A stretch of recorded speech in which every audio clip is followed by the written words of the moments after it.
Katika juhudi za kupambana na vita dhidi ya mihadarati katika ukanda wa Pwani, maafisa wa usalama eneo hilo wamenasa shehena ya dawa za kulevya zenye thamani ya zaidi ya shilingi milioni 151 katika kipindi cha miezi minne iliyopita. In the last quarter, this quarter that is of June, May and April, the last quarter, we have made a very robust operations, carried out operations. And we are able to net about 10,700 grams of cannabis sativa.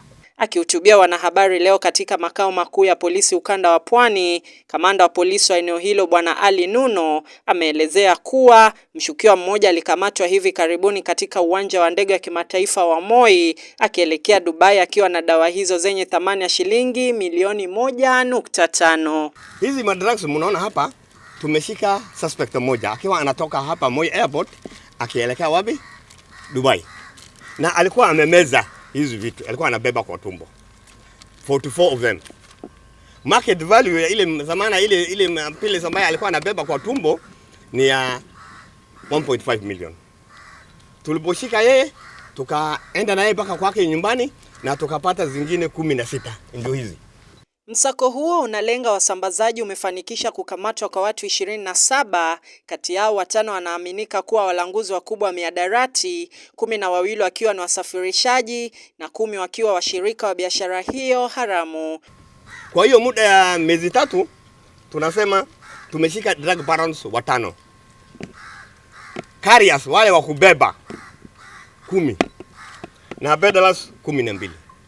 Kamanda huyo amesisitiza kuwa operesheni hizo hazitalegezwa kamba katika ukanda wa Pwani, ambapo changamoto kubwa imetaja kuwa ni matumizi na biashara haramu ya mihadarati. So the state of the security situation in the region, entire coastal region, is under control, safe and secure. Mbali na hayo, Bwana Ali Nuno amewakanya vikali viongozi wa kisiasa wanaowatumia wahuni au magenge ya vijana kuzua fujo na kuleta taharuki licha ya kupewa walinzi wa usalama kutoka jeshi la polisi.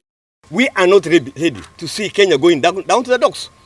Therefore, we will deal with any politician who is likely to hire goons.